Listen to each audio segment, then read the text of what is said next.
Welcome back, everyone. My name is Brandon Elliott with Ready, Set, Go Real Estate Investing Podcast. Super excited to have our guest on today. This guy is a legend in the Chicago area. So super excited to actually have you on. What's up, Daniel? How you doing, brother? What's up, Daniel? Hey, what's going on, Brandon? Good, man. Good. So, Mr. Daniel. I'm doing good. How are you? I'm good. So a little bit about your background. I mean, you know, you come from just in 3 years, you went from actually having negative $200 in the bank, max out credit cards, to actually, you know, a millionaire in real estate investing with 76 units under your belt.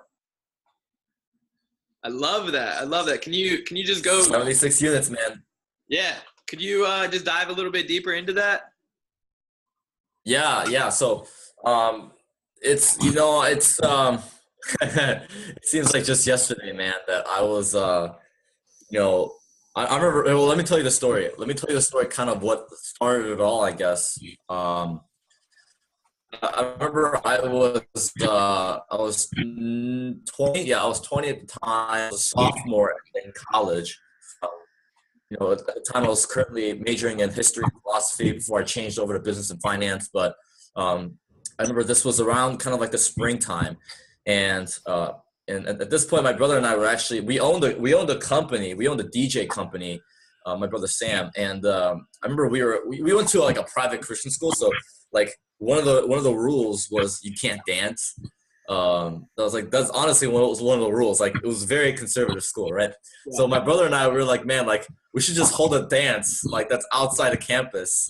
So we put together, like, we sent out flyers, like we sold tickets, and we sold them for like $10 a pop, right? And we had VIP seats for 15, things like that. And I remember we had like 400 kids at the dance. And, there was only like 2,000, 2,500 undergrad living on campus. But we had legit got 20% of the entire student population to come out. So what happened was we had, everything was a cash basis, right?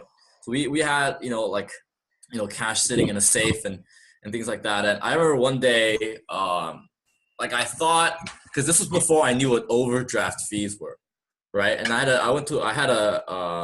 an account with the bank that just sucks. I don't have an account with them anymore, obviously. They have 3 letters. The first letter is a T, the is F. I'm not going to say what letter it is, but I think everyone out here. I didn't know what overdraft fees were, and this bank charged $37.50 every day your account was in the negative. So I thought I had, like $20 in my account. And I knew I was running low, right? Like, I knew I was really running low. And this bank didn't have like a system where like your card gets declined if there's no funds, because like the majority of banks do that, right? So like if you don't have it, have money in your funds, like they decline it. This bank didn't, because they wanted to make money off overdraft fees. Yeah, freaking thieves, right? So I bought like literally it was like $1.50. I bought a pack of gum from the school bookstore. And little did I know that actually took my account into the negative. So I went to go make like a deposit or something, and they're like, "Sir, you have negative $187 in your bank." And I literally checked my phone. I was like, "No, like that can't be real. Like, there's got to be an error." So I went to the teller, and they're like, "Yeah, that's actually true. Like, you have like 4 days of overdraft fees like on your account." So I had to go back to my brother, get the safe that all the cash was in from selling the tickets to the party, and I had to get $100, right? So I messed up on the story a little bit. Like, they didn't actually tell me how much I was negative.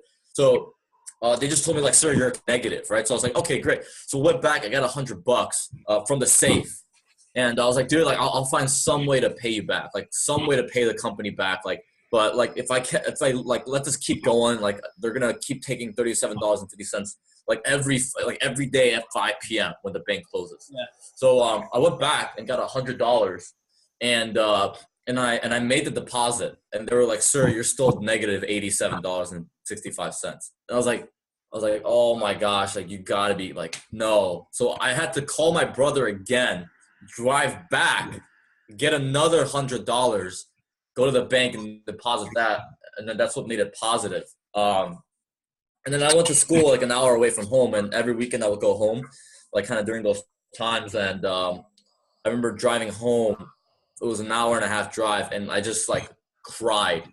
Like I just wept. Like I don't mean cry. I mean like wept. Like I legitimately wept the entire way home. Yeah. And I was like, wow, I'm such a failure, you know. But that moment right there was when I was like, never again. Like never again. And that's when I learned that, you know, the out of all the, like, you know, the top 1%, like 80% of those people earn their wealth by investing in real estate. Yeah. So I was like, okay, like I know what industry, you know, I need to get into. And then, like, I think about 6 months later, in December of 2014, I enrolled in the #1 real estate education company in the world. And I basically put my head down and I worked my butt off, man. I worked my butt off. I shadowed a whole bunch of people, got mentored. Like I worked my butt off. And fortunately, these guys had a system in which I was able to create success. And in much of way, somebody who just the hustle needed to just kind of in. So I plugged in, shadowed a lot of mentors, and did a lot of work. And then a long 3 years later, you know, here I am, man. 76 units. I'm working on some really cool stuff right now that's out of state. But it's exciting, man. But that's basically where it all started. That's the story of how, like, you know, it's like Spider-Man.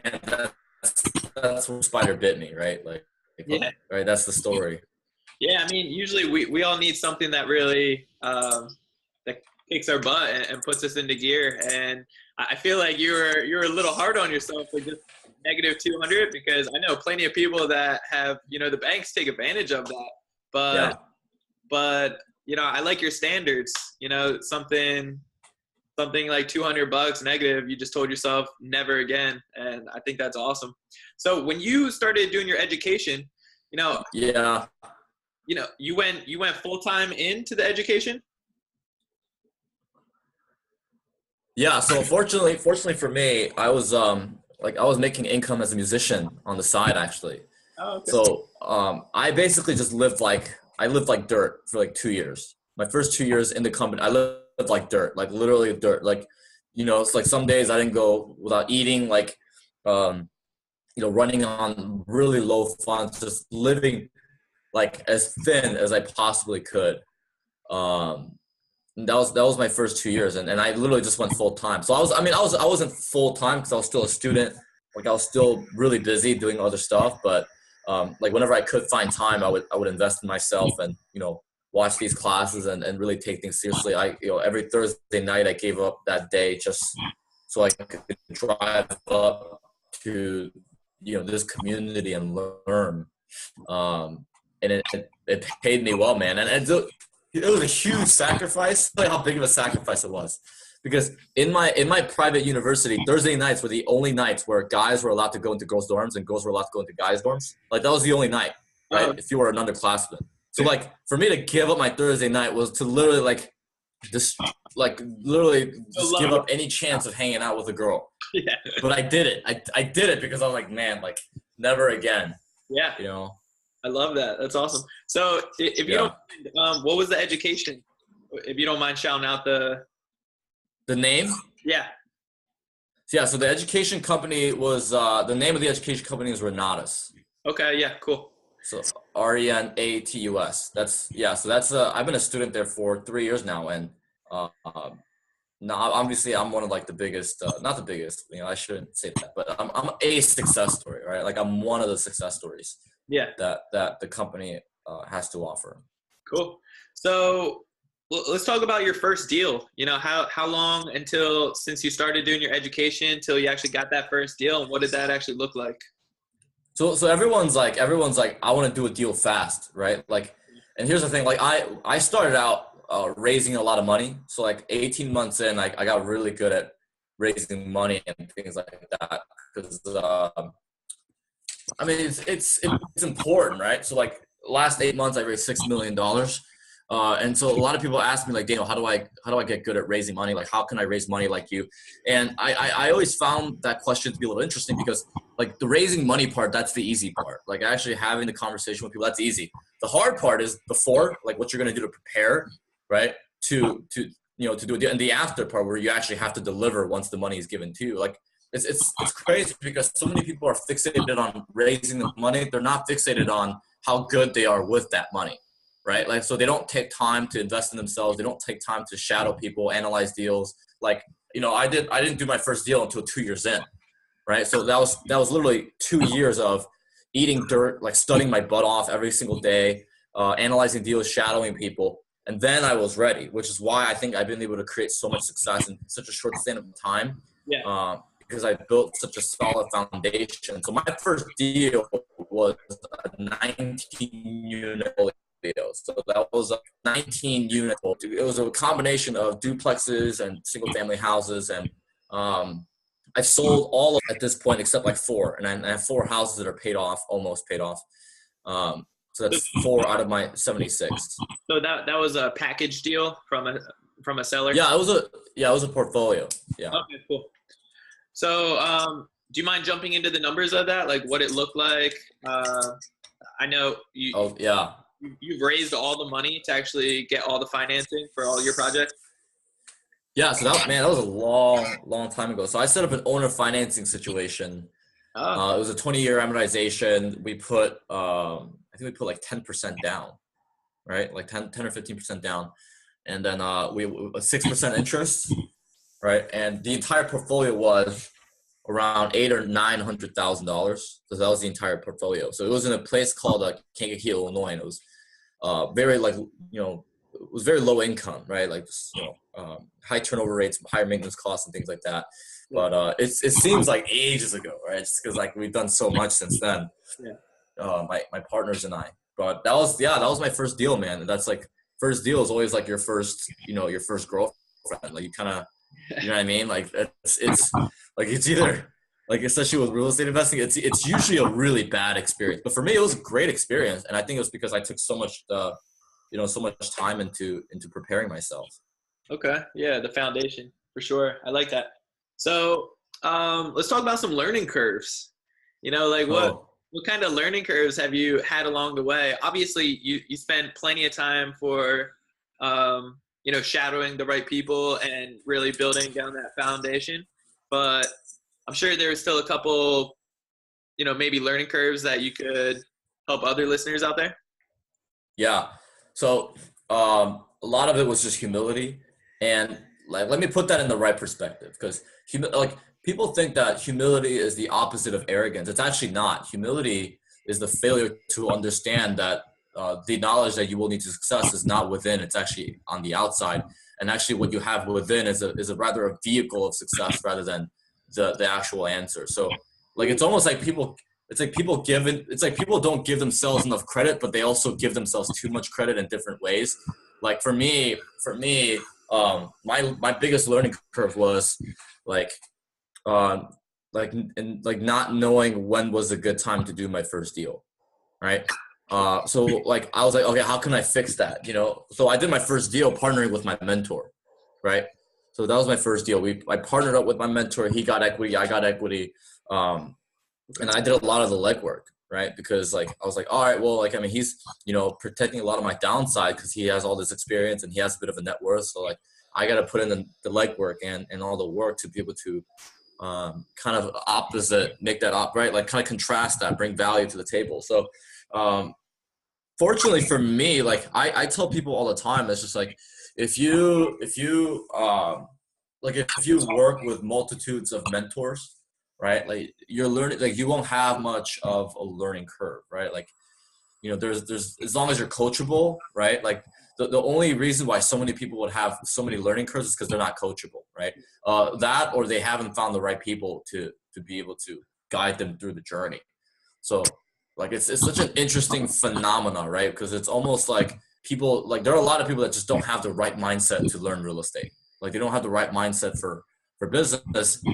And I'm not talking about capability. I'm more talking about more so self-awareness. Okay. Yeah. So, I mean, definitely when you're surrounding yourself with other like-minded individuals that are all, getting the same education can really help brainstorm and mastermind to make sure that your deal is correct before you're pulling the trigger. Yeah. And have all those mentors around you with that tremendous education, obviously cuts your learning curves down to slim to none for sure. Yeah. Cool, man. So let's talk about some other deals that you've worked on. I mean, how do you kind of, if you don't mind going into the numbers, like how do you, how can you tell what is a deal pretty much, like the numbers into the deal to make sure. Yeah. So like I have a theory that everything is for the most part, like most properties that you see they're going to be a deal. Yeah. But they're going to be like, a deal to me is something different from somebody else. So like the more, the more like, experts you hang around with, the more deals become available to you. Yeah. Right. So like for me, I can tell you something is a good deal because I've looked at 100 other properties and deals that like I've turned down. So it's like, it's not a home run, right? Like Warren Buffett talks about the baseball analogy, right? Like if you have like, multitudes of squares, right? And, like you don't lose if you don't swing type of thing, right? Like there's no strikeouts in business, right? As long as you like focus on the individual squares, right, that you want, and you're ready to swing, like that right there is a good indicator, right? Or like the whole concept of the punch card principle, like Warren Buffett tells a lot of young investors, like pretend if, in your investing career, you only have 20 investments that you're able to make. If you approach it that way, you'll have a pretty successful career. So for me, like I wouldn't do a deal unless it's like a home run. Yeah. That concept applies to me because I look at, like 100 deals a month. Yeah. Right. Like that applies to me because like I have the knowledge to be able to decipher. Right. Like I know a lot of folks who get into a bad deal because they don't have the knowledge to decipher, or it's not relative. They don't know what a good deal is. Right. So it's almost like if I send somebody a 16 unit building, right, and like it cash flows at $300 for the whole thing a month, and the expenses that your seller gives you is actually not accurate, you didn't ask for the Schedule E, you're just going off what the seller says, well, that's like, to them, they're like, well, it's a great deal, right? Because like, it's 30-year amortization and I'm cash flowing $300, like that's a great deal. I say that's a terrible deal because like if you like, first off, I don't believe in 30-year amortizations. I think if you amortize properties at 30 years for the sake of building your cash flow, I think that's like, in my opinion, that's very like, I don't think that's smart, right? Because everybody knows that like if you want to protect your downside, you have to build up your equity. Like in my experience is all the investors who are extremely successful, like they have hundreds and hundreds of units and their downside is protected. Like they're the type of guys who made money off 08 instead of losing everything off 08, right? They're the guys who say like build your equity because you're going to be able to leverage, right? Like you're going to be able to leverage that building. And on top of that, you're protecting your downside by building up your financial interest in a particular property. So for me, like, what defines a good deal is I have a huge upside in my equity buildup. So like a lot of room for forced appreciation, right? And then I have cash flow, right? And then like third, I'll have like tax benefits and things like that. Like, like right now, I wouldn't mind taking a 3 or 4 unit building, amortizing it at 5 years, and just take a loss every single year for tax deductions, right? Wouldn't mind that at all. But for me, that's like, what's a good deal for somebody who's just starting out? Like, yeah, they have to have cash flow, right? Like they absolutely have to have cash flow. But I wouldn't say don't do that at the expense of your other two. Okay. Like they still all have to line up. Yeah. So for those out there that are just getting started and don't exactly know what a deal looks like or how to run the numbers correctly, would you mind jumping into that for a second? I know you're kind of focused on bigger unit complexes, which not all beginners will jump into right away. They shouldn't. Yeah, I was going to say, I kind of encourage people to start off a little bit smaller, if anything, residential 4 and under. But yeah, if you wouldn't mind for the numbers. Yeah, so like for people that don't know like anything about like the reason why it's because like they're not educated. It's just like try like it's like basically asking somebody who knows nothing about the game of basketball. It's just like, oh, well, describe to me a triangle offense, right? Like they don't even know the rules of the game, right? Like, so it's almost like for people who don't know anything about real estate, like they shouldn't know what a good deal is because like they don't even know how to play the game. Like they don't even know the rules, right? So like I wouldn't be able to tell you what's a good basketball play if I didn't know, right?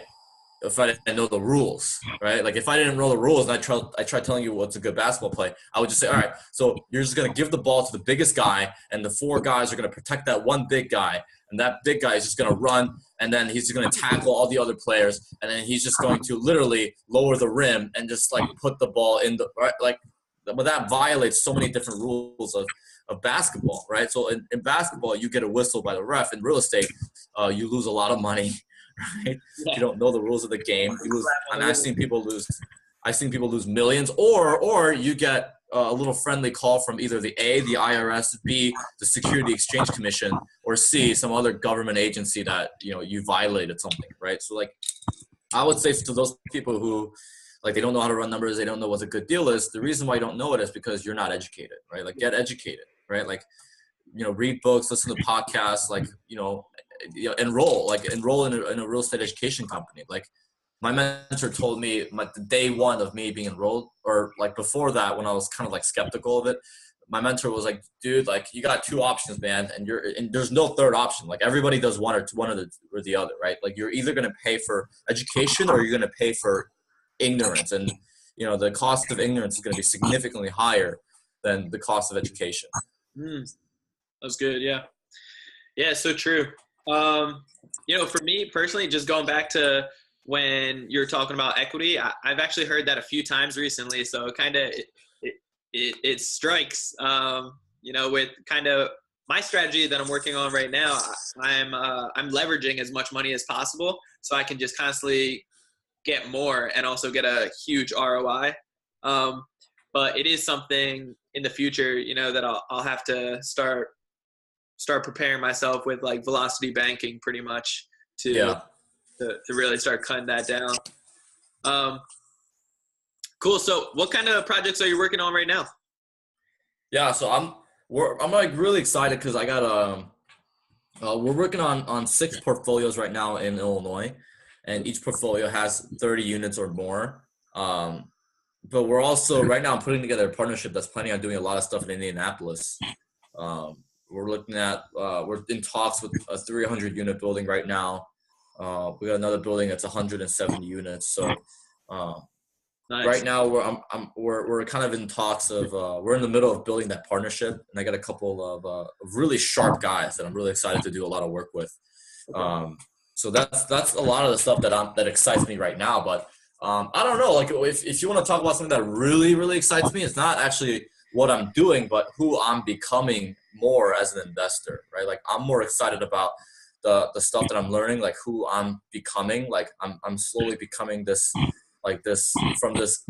investor who's like knows how to put okay size deals together to an actual leader who knows how to run an organization that deals with these higher level projects. So I'm more excited about like what's happening in my mind and my mindset shift and how I'm growing. And I'm always excited about stuff that's going to be going on the outside. Yeah, no, that's huge. That's awesome, man. I love that. So the projects that you're working on right now, it's all partnerships. And partnerships is something that I'm just starting to get into. People are starting to like my track record and they want to jump on with me. Yeah. But I'm going through like a little mix and match. Like, what do you mean? Well, when it comes down to, percentage wise and also what people are bringing to the table, I've had other mentors of mine tell me, if they're not bringing anything to the table besides just money, then use them as a hard money partner, give them a good return, but no equity in the game. And a lot of people want to come in and give them. Yeah. So, yeah. I don't know, man. Me personally, I just disagree with it. Like, whenever I always have equity partners, I always do. Okay. So like, if somebody has money, they come in, I give my investors I actually give my investors a good chunk of equity, because just in my experiences and what I've seen and what I've learned, it does protect your downside a bit more. You know, like it helps to have people in your partnership that are extremely bankable in case anything happens. Yeah.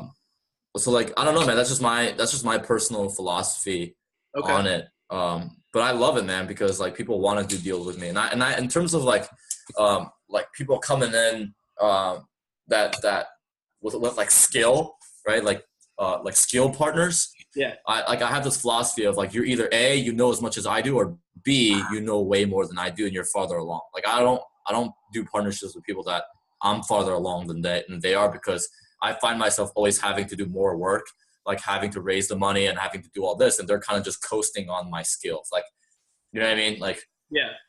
No, I agree. it's always been my experience. Yeah, for sure. So, so how did these partnerships work? You know, like what did they look like for you? Yeah. So for me, in terms of how they get formed, like number one, like I have to like them, you Yeah. know, like we have to gel like pretty well together. Like, and not only that, but obviously they got to know their stuff, right? Like, I mean, that's such common sense. Like we kind of have to know like who's okay, like who is who and things like that. But in terms of my partnerships, I always try and form like LLCs. Like all my properties are tied up in separate LLCs that I form with my partners. Are you doing background checks on these people, or like getting deeper? So these are folks that I've known like for like at least years, right? So like they have to be tied with something that I, you know, like every partnerships that I put together, they're with people that are like I would take a bullet for. Oh, okay, nice. Yeah. So you got a good network of people that, you know, close. Yeah. Okay, cool. Oh yeah, yeah. Nice. So, as far as your future with some of these other projects, you know, what kind of transitioning are you trying to get into? Are you going to start focusing on nothing but bigger, like 100-unit multifamily from now on type of strategy, or any deal? Yeah. Oh man, that's tough. I mean, there's people out there who, like, I would answer that question just by saying whatever the market determines best. Yeah. Right. So like there are people who like Berkshire Hathaway are like they're buying like they have a mass portfolio of single family houses. Right. So I'm like, wow, if Berkshire's doing that, why shouldn't I do that? You know? So whatever opportunities that the market presents as best, I would, you know, lean more towards that. It just happens that right now, in my opinion, what investors should be doing, and a lot of, you know, big name investors seem to agree with me, is buying as many units as possible. Like buying as many units under one roof as possible. Oh yeah, of course. So when it comes to the units, what kind of cash flow are you shooting for per Cash flow, I always try and do, like, now keep in mind, obviously the equity buildup is more important for me, but even after putting it at a 20-year amortization, I try and get like 100 per door. And that's like with 20-year amortization, with forced appreciation opportunities, and with upside and things of that nature. So that's kind of like my rule of thumb. Like if I can get 100 per door while building a lot of equity and building a lot of upside, and protecting my downside, of course, like I'm game, you know? So do you refinance any of these properties? No. After you build the value in them? Probably not, no. Unless market opportunities present enough to the point where I can leverage one property, then no, I try and stay away. I try and stay away from stripping the equity out as much as I possibly can. Yeah. Just to create like a solid equity position? Yeah. Oh yeah. Yeah. So what is your reasoning behind that? Because when it comes down to if it's a fixed type of mortgage and I mean it's multifamily, so you know, you'll still get the same rents for the most part. You know. Yeah. Well, what is the meaning behind that? Yeah, and I do it because like for example, well, for the most part, almost all the deals that I put together are owner financing deals. So they're not with a bank, right? So like I see a lot of people that got into into a property at a wrong time, and they have very little equity, and they're stripped out, and the bank calls their note due and things like that, like ugly stuff like that. So I want to avoid those type of situations as much as possible. So I set up a lot of owner financing deals to the point where so I have somebody else, the original seller, hold the note rather than having to go through a bank, and that's good too, because I can pay I can pay a lower down payment. It's easier to leverage the property later on. And it's more downside and upside at the same time. So so you don't pay the bank directly, you pay the owner to the property and then they pay the bank? Yeah. So if like, for example, if a person has completely paid off a property, that means they've completely depreciated out their asset. Yeah. Right. So if they own the building for more than 27.5 years, like, they're completely depreciated out. They have no tax basis, and they're subject to significant amount of capital gains unless they 1031 or unless they have loss carry forwards, which, like, typically people who've owned properties for 30 years are a lot older, like they're in their 60s and 70s, and they have no interest in 1031ing it because they don't want to stay in the game. Yeah. Right. Or they typically have already depleted out their loss carry forwards, usually by that scenario. So I have somebody else, like, hold a note, and they actually make more money because they're able to leverage the interest that I'm giving them to be able to eventually pay off their taxes on the back end. Yeah. But usually for people in those scenarios, like, they're paid out. They don't have to make any payment to the bank. But if they do, like, if they're 15 years into their amortization and they still have, like, they still have 15 years left, they put it on a 30. Typically my 20-year amortization payment to them, with them holding a note, will typically cover their 30-year amortized payment they have to make to a bank. Okay. Have you ever run into the situation where for those out there that still have a bank, that they still have a mortgage, that they haven't actually paid the mortgage, and if something like that does happen, what's your plans around that? Yeah. So if somebody doesn't make a payment to the bank, so I actually have my management company have the direct payment to the bank. Oh, okay. Just in case somebody tries to, like, run out or something, and we'll have a note stated in contracts that do avoid that type of situations. But we try and make it as hassle-free, like, as possible, for the seller. So, like, we'll say it's hassle-free, but really what we're trying to do is we're trying to protect our downside by making sure the bank payment gets through. Yeah. But, like, if we ever have a situation where, like, the bank payment is not enough, right? Like, there have been scenarios where, like, I don't believe that all deals, like, are owned and fine. Like, I've had deals where it was better just to go to a bank, and just go get our own terms. Like, I bought a 36 unit. We got swap rate financing on it at 20-year amortization, and we got the terms we wanted. So, what is that exactly? Swap rate? Yeah. So swap rate financing is a special program.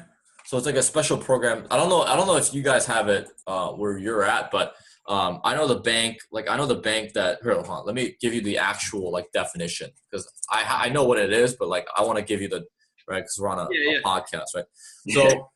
So according to Investopedia, right, a swap rate is a rate of a fixed leg of a swap as determined by its particular market. It's an interest rate swap, right? So basically it means that, like, it's a bank's way of making sure that they hold on to an investor for a long period of time, right? So, like, particularly with the bank that we used, and the particular employee of the bank that we had, he basically said, we want to make sure you stay around as long as possible. If you try and sell or leave, there are prepayment penalties and things of that nature. But if you do stay, you do get the market rate, whatever's lower. So based on it's, like, according to the definition, it's fixed. Like, you can either go with the rate that it's going now, or if the market ever gets lower, then we'll go with that rate as well. So it's adjustable. So that's why it's called swap. So, because, like, if the market does change, it's the rate gets swapped with the lower market rate that it does happen. But the good thing for the banks is that it's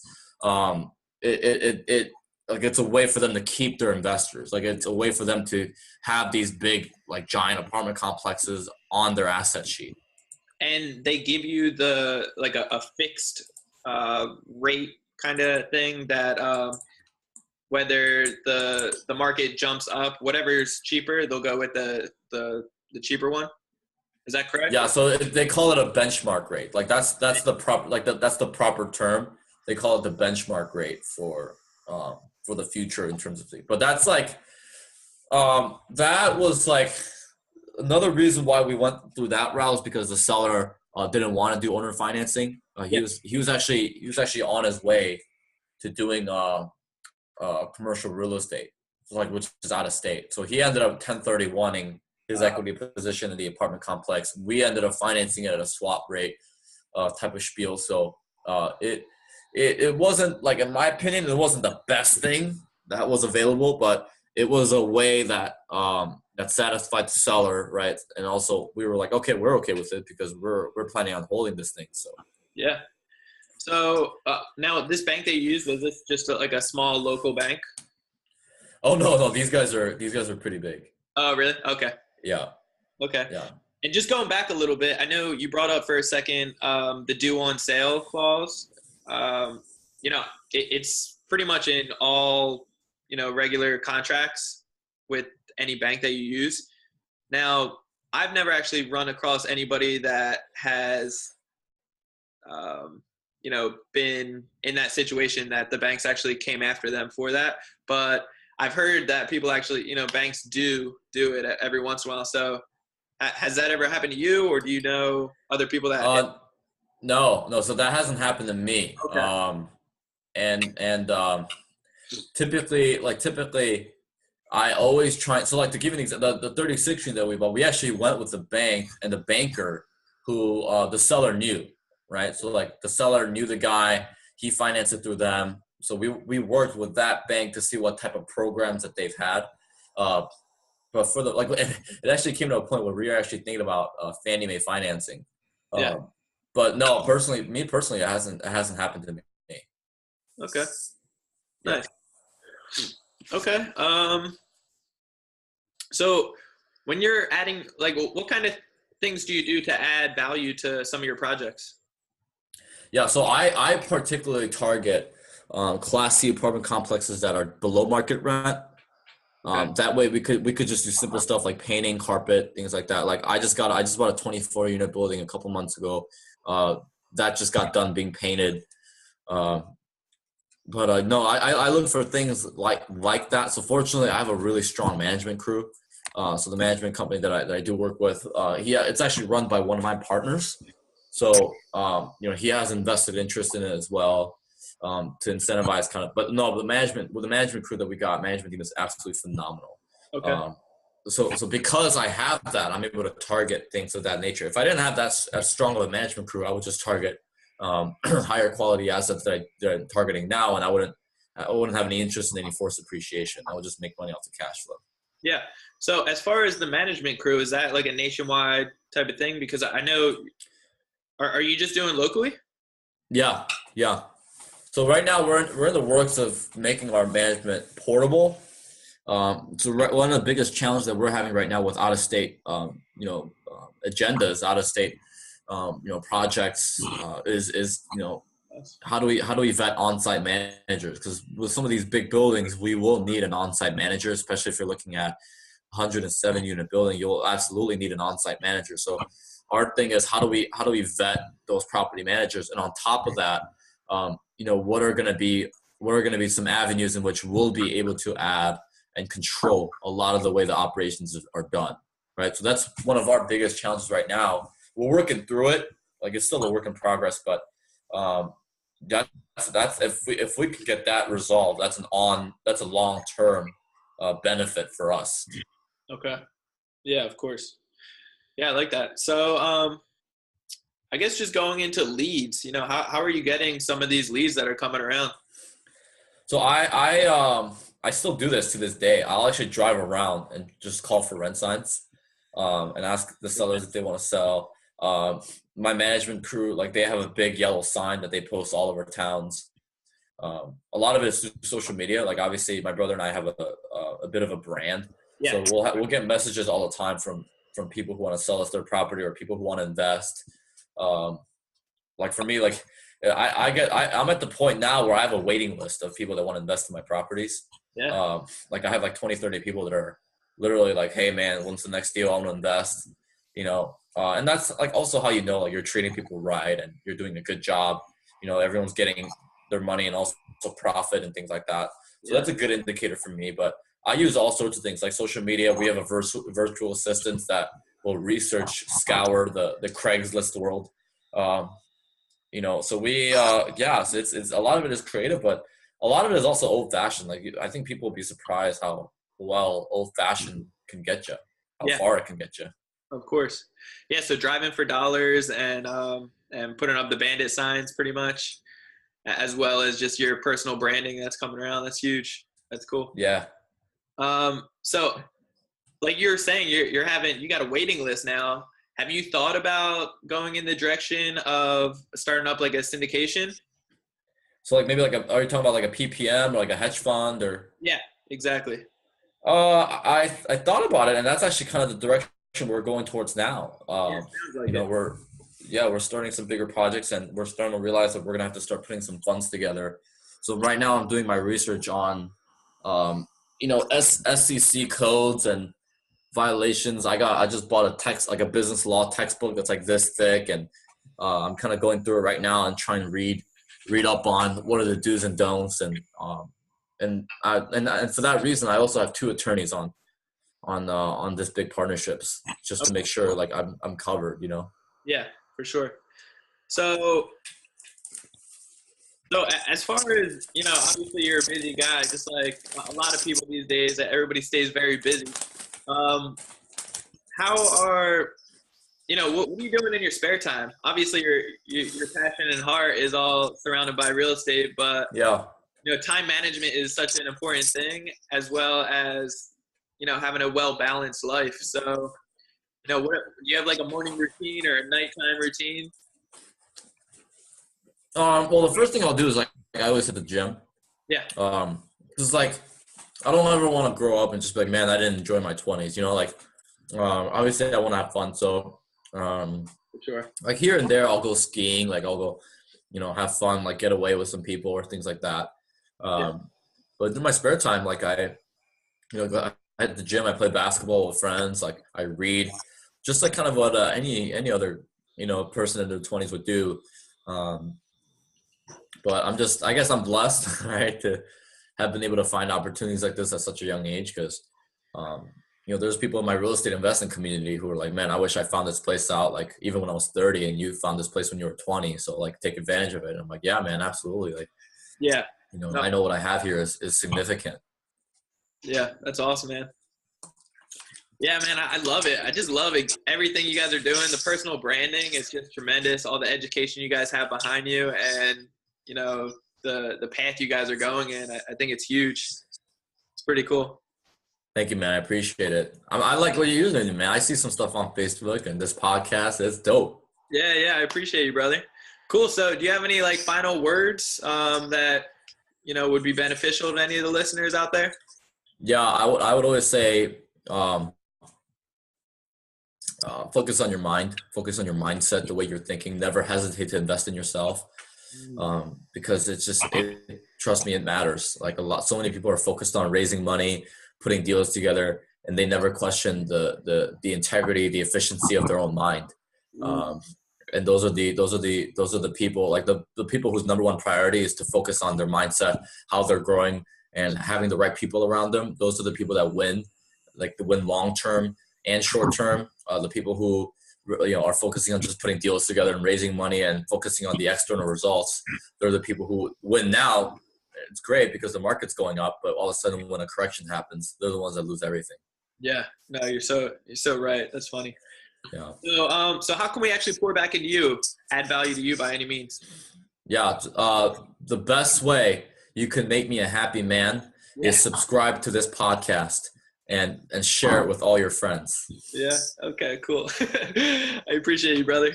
Yeah, man. Appreciate you, dude. Yeah, man. Cool. You want to give a plug for just how anybody could reach out to you or get in contact with you, follow your journey?